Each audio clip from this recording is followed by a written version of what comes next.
Y todos hemos oído hablar del Parque Nacional. Además, yo creo que mucho cuando viajamos, sobre todo los que trabajamos en parques, cuando vas a un país buscas parques nacionales de Polonia, porque se supone que es algo que, como es una universidad de protección, que tiene algo que nos llama la atención. Pero ¿cuál es su historia? Yo creo que muchos la conocéis, pero bueno, vamos a remontarnos un poquito. Al año 1872, al 1 de marzo, con el presidente Ulises S. Grant, sin ser un gran valedor de la protección paisajística, aceptó la solicitud recibida y promulgó la ley que convirtió a Yellowstone en el primer parque nacional del mundo, ¿no? Cuando se creó Yellowstone, y lo decía mi compañero anterior en la charla de la biosfera, el principal objetivo de la creación de este parque nacional fue lo que estáis viendo ahí: conservar el paisaje. Los beneficios espirituales de conexión con la naturaleza son súper importantes, y es lo que promulgó el gran padre de los parques nacionales americanos, John Moore, que aunque era escocés de nacimiento, a los 11 años se fue a Estados Unidos. Es lo que quería proteger, lo que estamos viendo, el paisaje, y sobre todo la conexión que tiene con el hombre.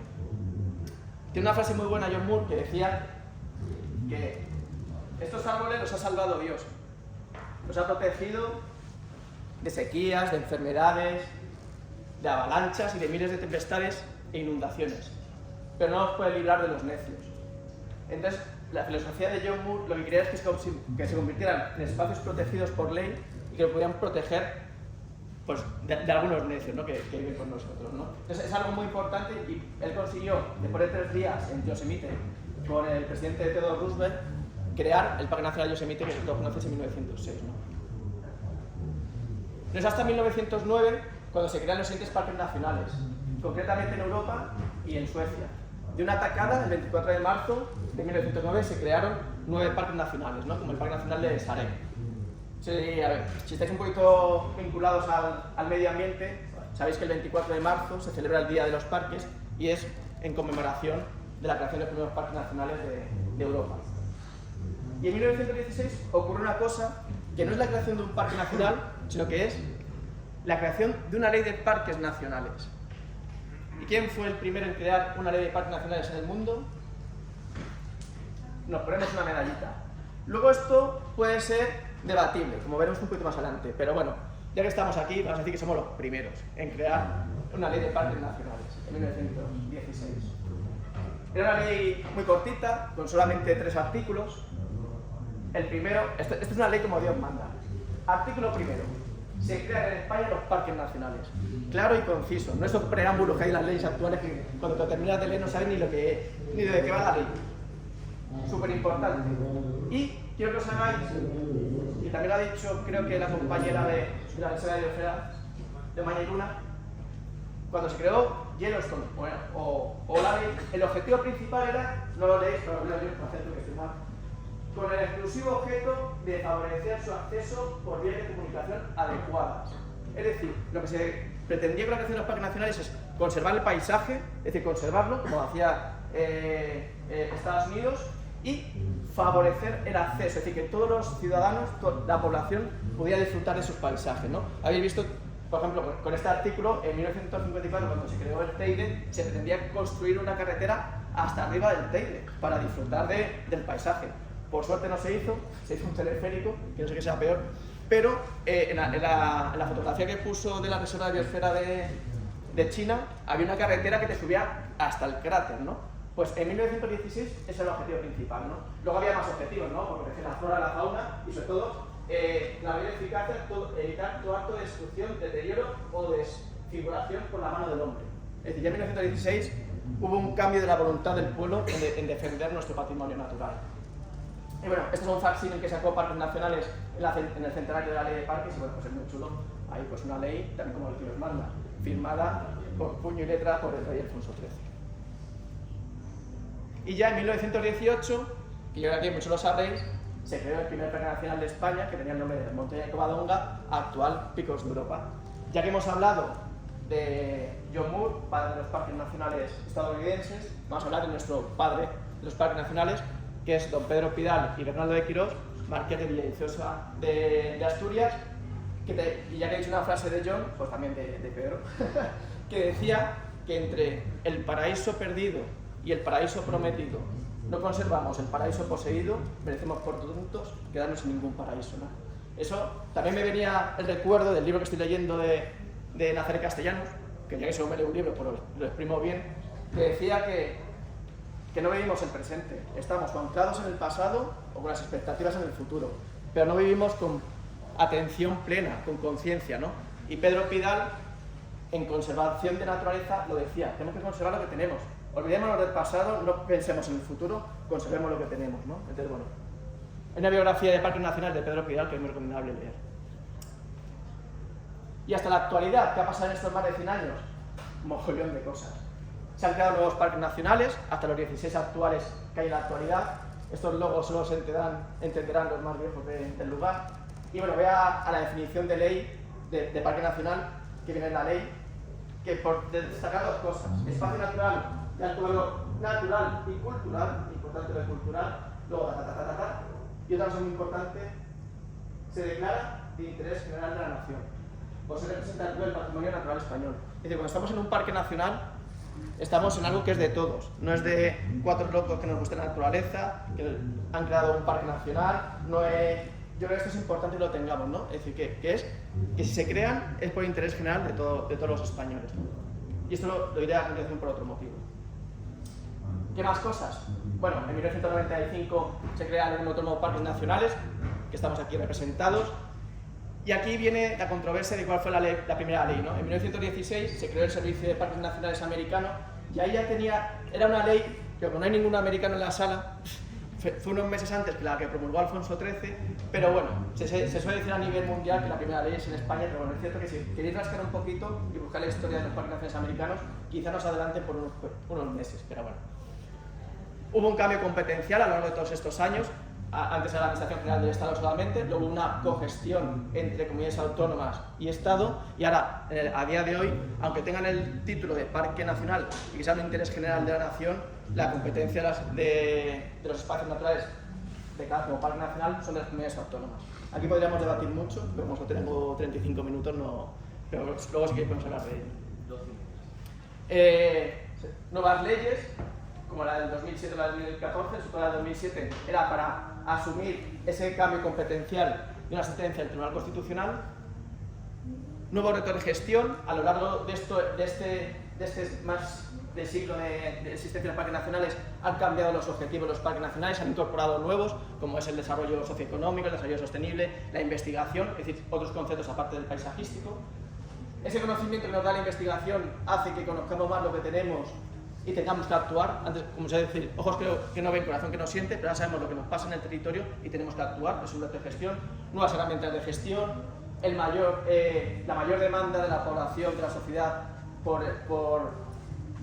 los parques nacionales, por los espacios naturales protegidos. Es decir, son los retos que los que trabajamos en parques nacionales pues tenemos en el día a día.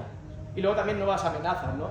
Ya no solo cambio climático o introducción de especies exóticas invasoras, que ya va a desbancar dentro de poco al cambio climático como la principal amenaza de extinción de especies, los nuevos usos que demanda la sociedad, la mayor cantidad de gente, es decir, la capacidad de carga que es capaz de asumir los espacios naturales y toda la gente que va. Hay que jugar con un equilibrio que a veces es complicado y bueno, un montón de más, mayor intensidad de los deportes de montaña. Aquí también podemos debatir muchísimo, pero bueno, no quiero alargarme, solo son pinceladas. Y aquí, ¿qué nos depara el futuro? No os asustéis.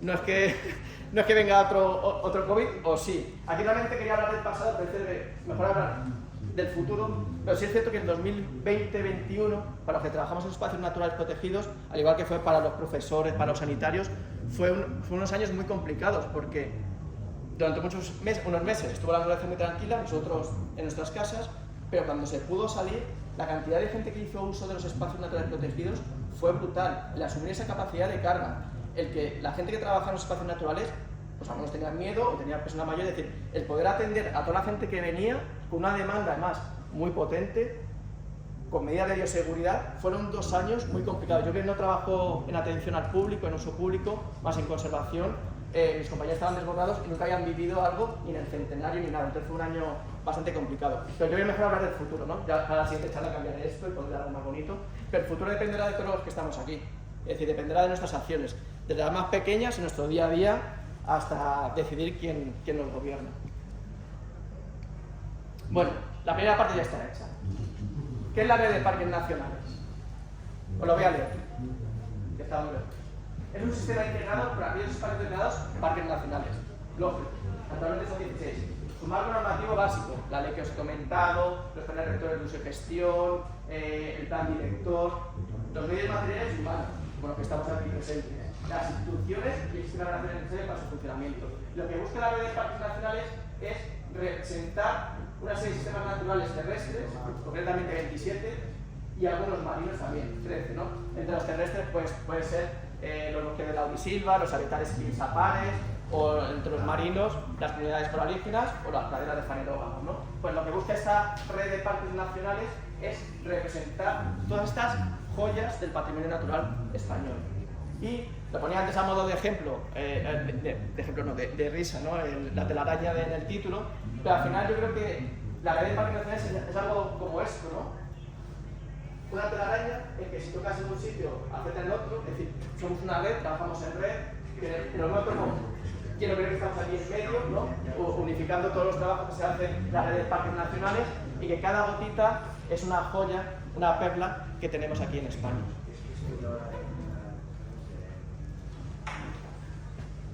Vamos a ver un repaso muy rápido de los parques nacionales que tenemos, que yo creo que los conocéis mucho, pero bueno, voy a pasar muy rápido. El primero que hemos hablado, el Parque Nacional Montaña de Covadonga, que fue creado en 1918, como hemos visto, y unos meses después, justamente en Orense y Monte Perdido, se creó el segundo Parque Nacional. Si os dais cuenta, todos los parques nacionales que estamos viendo hasta ahora son parques nacionales de montaña. Y vamos a continuar viendo solamente parques nacionales de montaña.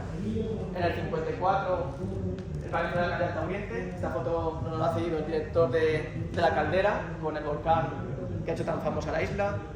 También en ese año se crea el Parque Nacional del Teide, un año después se crea Ingüestortes, y no es hasta el año 69 que se declara el Parque Nacional de Doñana, es decir, un parque nacional que no es de montaña. Esto nos indica que la montaña tiene algo que nos atrapa a los seres humanos. Doñana también es preciosa, que yo cuando fui a Doñana a trabajar, venía de la Caldera y bueno, si esto ya no 4 dunitas, bueno, Doñana es acojonante. Talarera y Mier, Timanfaya, Garajonay, y hasta 1991 no se declara el primer parque marítimo terrestre, ¿no? En el archipiélago de Cabrera. Parque Nacional de Cabañeros, Sierra Nevada. Ya en el 2002 se crea la isla Salántica de Galicia, que muy al poco tiempo, ¿no? Fue el chapapote, casi recién declarado fue el chapapote, tuvo un inicio duro. Y ya fue en el 2007 cuando se creó el Parque Nacional de Monfragüe, que fue el primer parque nacional que ya tuvo la competencia exclusiva de la comunidad autónoma, ¿no? Luego se declaró en la Sierra de Guadarrama, y el último parque nacional que se ha declarado en el 2021, ¿cuál es? Tiene premio, el que lo vio. Sierra de Nieves. Muy bien, Sierra de las Nieves. Otro parque nacional espectacular. Ir en invierno y ver esos quejidos de montaña me parecen hasta más bonitos que los pinzapares. Pero bueno, he hablado de la definición de parque nacional, de los objetivos que tenía en 1918, de la red de parques, cuáles tenemos, cuándo se han creado, pero me he hablado de realmente cuál es la finalidad actual de un parque nacional. Y aquí un compañero de trabajo, José Ramón González Paz, justamente lo está en esta diapositiva y dice, cuando quieras llamar la atención, tienes que hacer esto. ¿No veis? Tenéis que fijaros en mí. ¿Hola? Bueno, bromas aparte, pero es cierto, cambia la perspectiva. Pues la finalidad actual de un parque nacional es esta. Pues es súper bajo, ¿no? La finalidad de los parques nacionales es asegurar su conservación. Punto y seguido. Bueno, hay una coma, pero es lo fundamental. Después, esto viene en la ley, no es que lo haya puesto yo. Podemos poner todo lo que queráis y posibilitar su uso público, la mejora del conocimiento científico, sus valores culturales, el desarrollo socioeconómico, pero si no aseguramos su conservación, no es la filosofía de un parque nacional.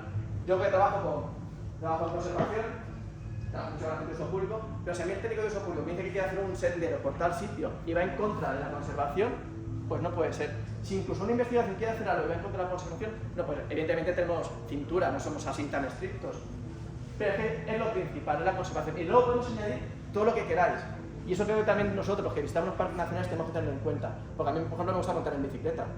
pero la presión que se ejerce en ciclismo, en los parques nacionales y demás de montaña, es muy grande. El deterioro que se hace de suelos alpinos, en los que se tarda muchísimos años en formarse, pasa una rodada de bicicleta y se te queda ahí la rodada 20 años. Entonces, yo creo que los que vamos a un parque nacional tenemos que tener en cuenta que tenemos que asegurar su conservación, y luego lo disfrutaremos y haremos todo eso. Pero eso es fundamental, tenemos que saberlo nosotros, nuestros jefes y nuestros políticos.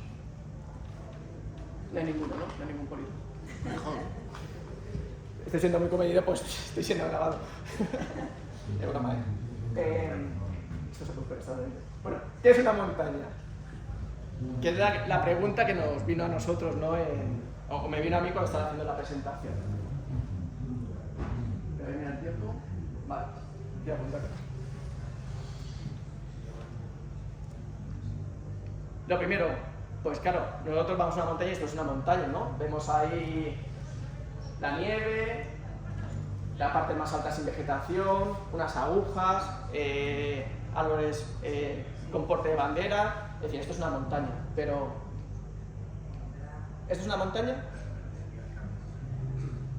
Estas son las banderas reales, pues para un niño de 5 años, pues subir allá arriba, pero esto, pues esa duda me surgía. ¿Qué es lo primero que hice? Irme a la RAE. Yo siempre voy a la RAE a ver qué dice. Gran elevación natural del terreno. Bueno, pues es algo subjetivo, que es una gran elevación natural del terreno, ¿no? Luego tiene más definiciones, pero bueno, no. Gran acumulación de algo y territorio cubierto y erizado de montes. Bueno, no. Y preguntando y buscando, como venía a trabajar en Ordesa, pues digo, joder, pues los científicos sabrán lo que es. Pues le decían, Paco, nunca me han hecho esta pregunta y no sé responderte. Y buscando, ellos me dijeron, mira, pues hay una que encontré y dice, una montaña es una elevación natural de gran altura. Esto es como la RAE.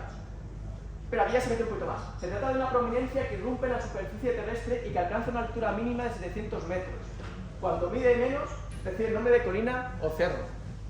Esto me recuerda a una película que no he visto y me han recomendado, que el hombre que subió una colina y bajó una montaña, ¿no? Pues tiene 699, voy a poner una piedra más y se convierte en montaña. Si os dais cuenta, habla de altura mínima, una diferencia altitudinal, no habla de altitud. Porque, por ejemplo, el altiplano boliviano está a 3.800 y no es una montaña, es decir, la altitud no es un indicativo de que es una montaña. Requete buscando, porque sabéis que va a tener un público duro aquí y seguramente me dice, pues hay una definición de montaña, pues buscando en todos lados encontré un artículo de la Universidad Veracruzana de México que hablaba de las montañas y la importancia en la conservación de la biodiversidad y en la humanidad, ¿no? Y ya en ese artículo decía, aunque la respuesta a esta pregunta podría parecer obvia, en realidad es difícil ofrecer una definición científica de lo que es. Y claro, la definición que dan estos chicos, científicos, entiendo chicos para la universidad, pero bueno, es esta, vamos, que ni la voy a leer.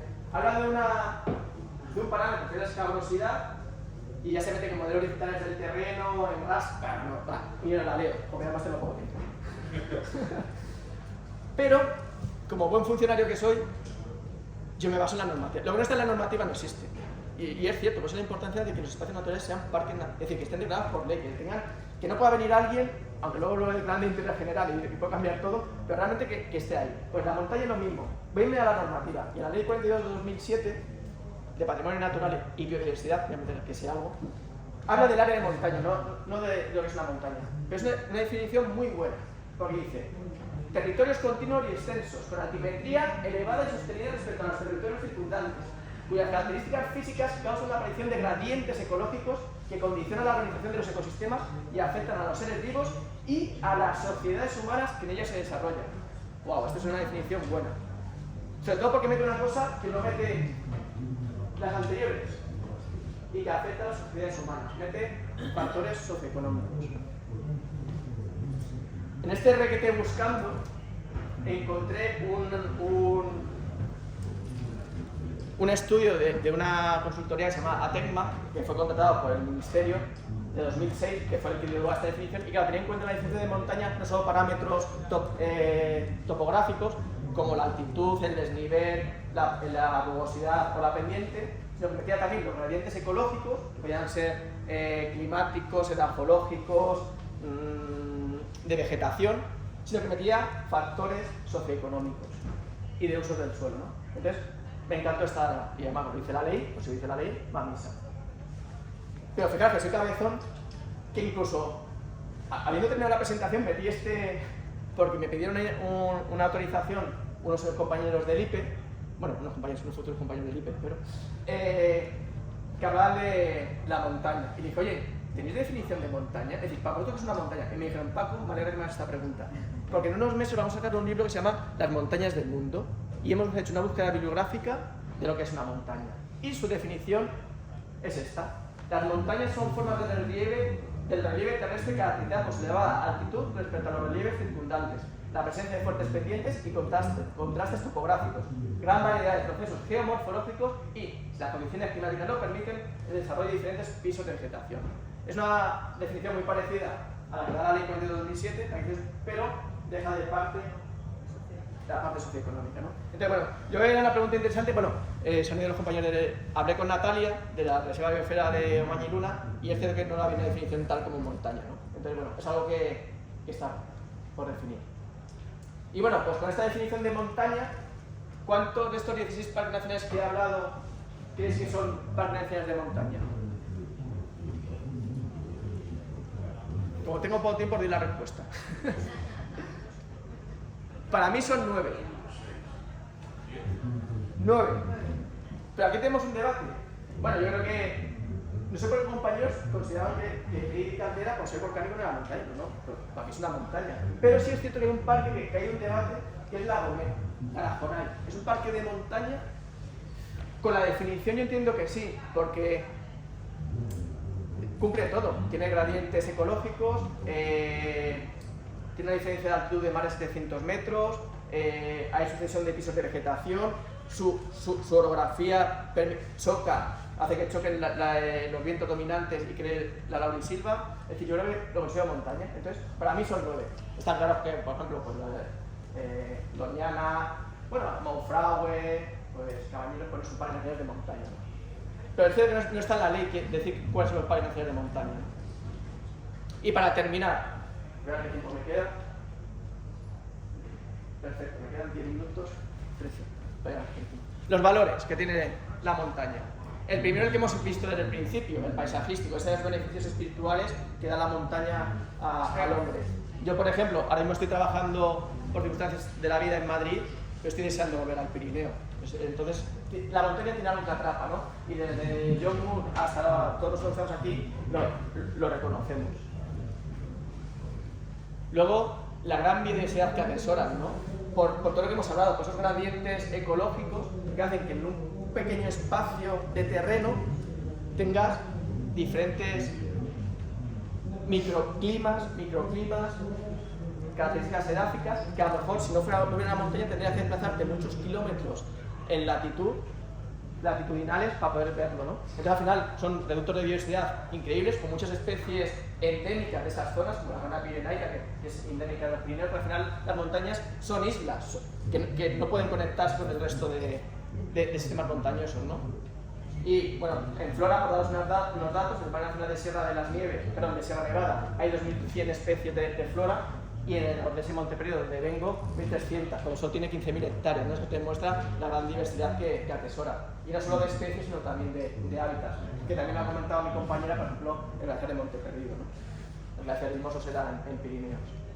Y ya que hablamos de biodiversidad, vamos a hablar de geodiversidad, que muchas veces la tenemos un poquito olvidada, ¿no?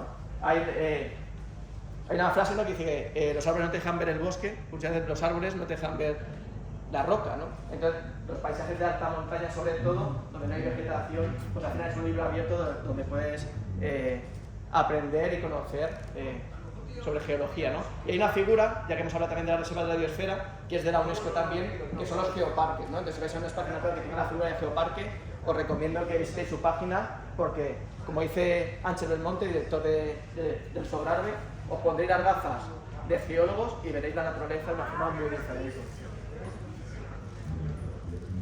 Aquí he puesto uso público, pero realmente es el valor recreativo, ¿no?, que tiene la montaña, ¿no? Utilizamos el término uso público, es lo que utilizamos la gente que trabajamos en parques. Aquí veis un poquito la evolución que ha habido a lo largo de los años, después del año del COVID, aquí ya volvió a subir, y el año pasado tuvimos 14 millones de visitantes, que no son pocos.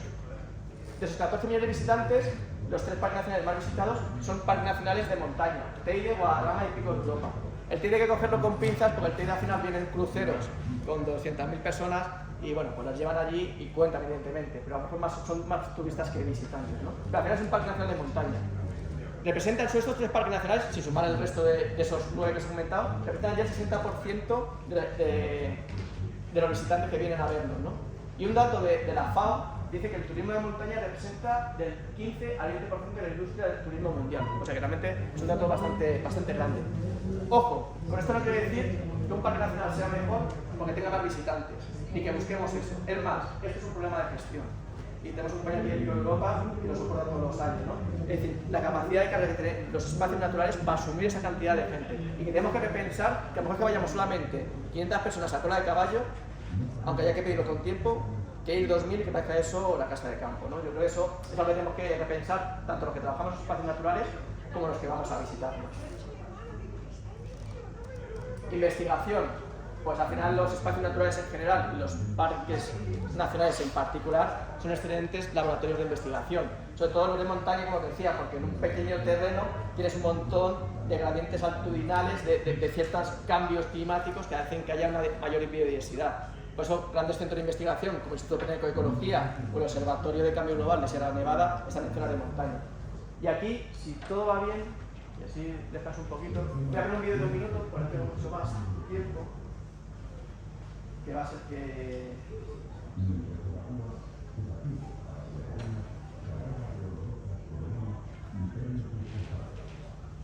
Bueno, esto se debe estar estudiando el glaciar de Monteperído, bueno, no suena el audio, bueno, está el sonido ambiente. Nacho López, por ejemplo, que era el que estaba haciendo el estudio del glaciar de Monteperído, que llevan ya más de 10 años. Bueno, ahora esto es un vídeo sobre Ores y Monteperído, que creo que no lo había dicho. Aquí está Begoña García estudiando refugios microclimáticos para las plantas, sobre todo con este cambio climático que viene, donde pueden refugiarse para seguir teniendo esas condiciones para poder sobrevivir.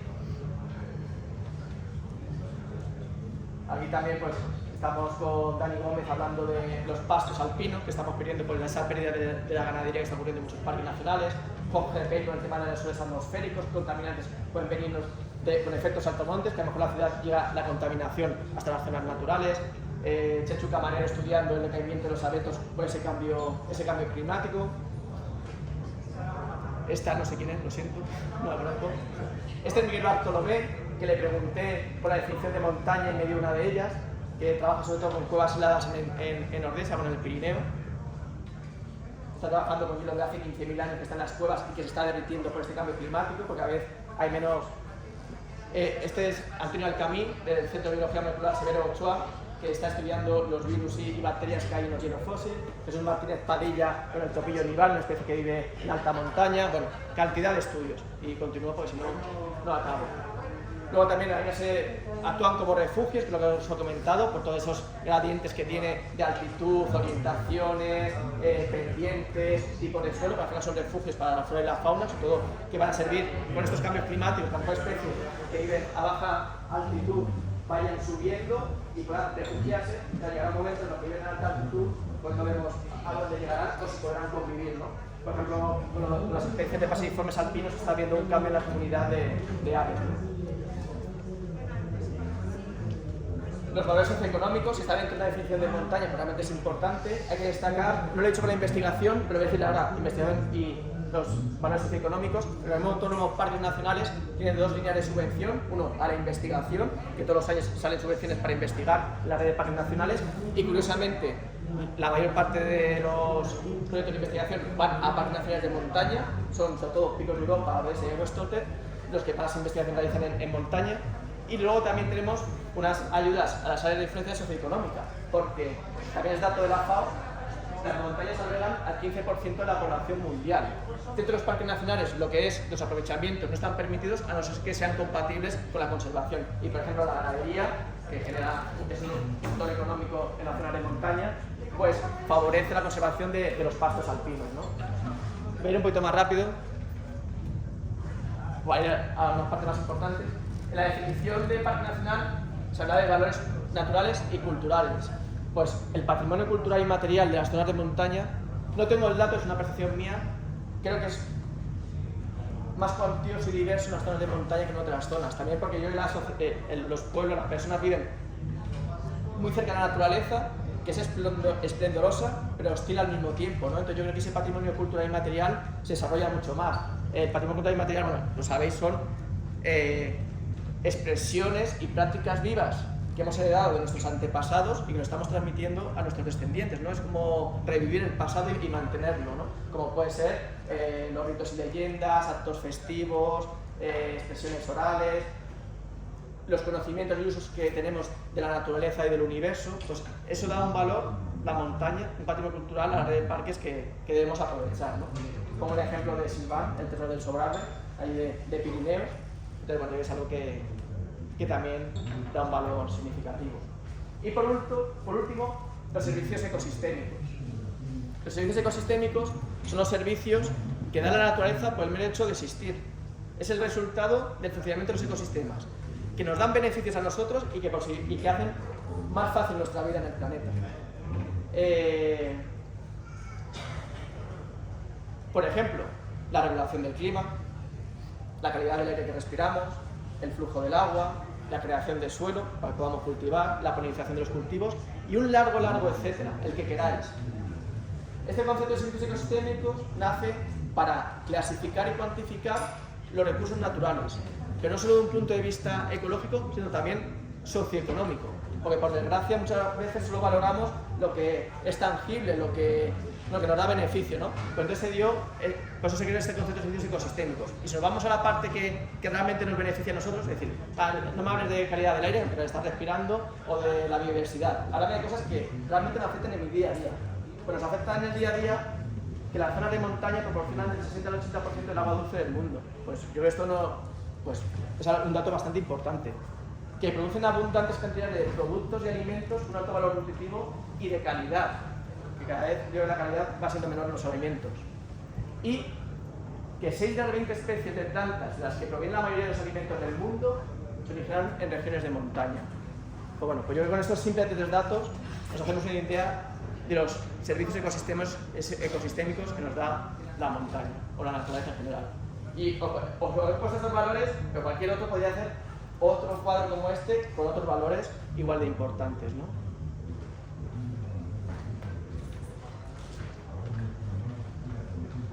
Y aquí voy a acabar, me quedan 8 minutos, 10 minutos hasta el siguiente ponente. Iba a decir una cosa bonita, porque había oscurecido la pantalla para que os fijarais en mí. Si no hay ninguna pregunta lo diré. Y quería acabar realmente con un cuadro que representa la ley de 1916, ¿no? Y cómo la voluntad popular, a través de las Cortes Generales, a través del Consejo de Diputados, a través de la Casa de las Leyes, ha conseguido conservar a gran parte de la fauna y flora de nuestro patrimonio. Y muchas gracias por vuestra atención.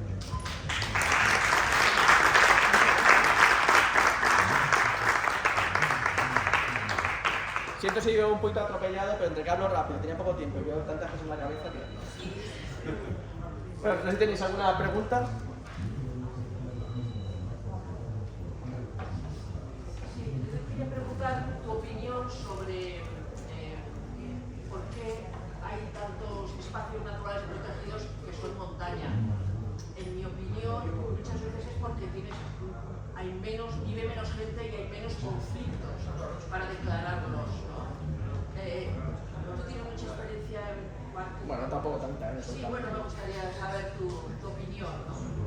Pues es una buena pregunta porque nunca me había preguntado por la montaña, es decir, ¿por qué? Pero sí, en parte, bueno, es decir que en un territorio como España es complicado. Es decir, que la montaña en la despoblación no es lo mismo crear. Bueno, tienes un parque de montaña, la Sierra de Guadarrama, que tiene Madrid al lado, que eso es montaña. Es decir, que tienes razón, pero en un territorio como España no es más complicado. Hubo un estudio en Doñana, en un parque nacional, que en las condiciones del parque nacional el 80% estaba a menos de 200 metros de un camino, un parque nacional. Es decir, que en esa despoblación, aquí en Estados Unidos sí puede ser, pero yo creo que es un buen motivo de que se creen más parques nacionales de montaña porque a lo mejor tienen menos conflictos. Pero al final hay gente viviendo, pero si te das cuenta, por la gente que está viviendo en el territorio hace un mayor uso del territorio, es decir, los ganaderos, los agricultores, los cazadores, y al final, aunque tengas una ciudad cerca, la ciudad lo único uso que tiene a lo mejor es el recreativo, y no tiene tanto conflicto con que se declare el Parque Nacional de Guadarrama. Va a tener más conflicto con la gente que vive en el territorio. Yo, por ejemplo, he trabajado en 3 parques nacionales y a mí me gusta vivir siempre en el territorio. Podía vivir en la capital, incluso me ofrecieron vivir. No, yo que vivir en el territorio, pues realmente tomas el pulso a la gente, que realmente es el que vive en el día a día con el quebrantahuesos, con la rana pirenaica, las empresas de turismo activo, los ganaderos, todo, ¿no? Entonces, puede ir por ahí, pero en el caso de España no.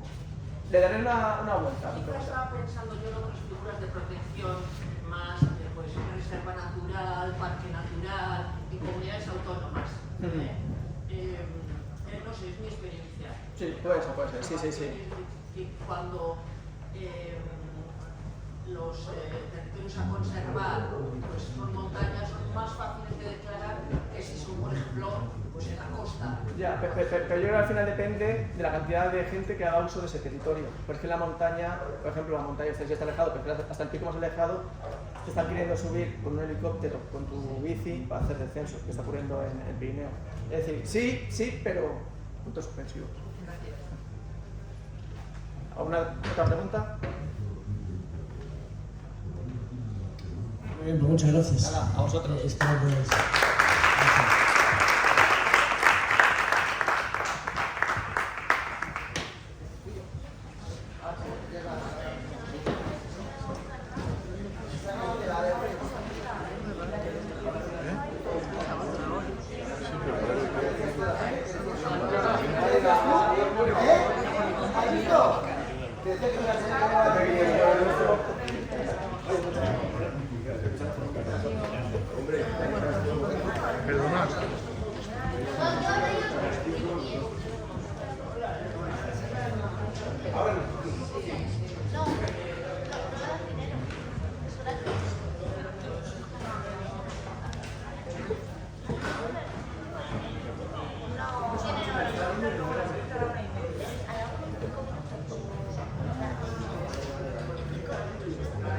Sí, hasta que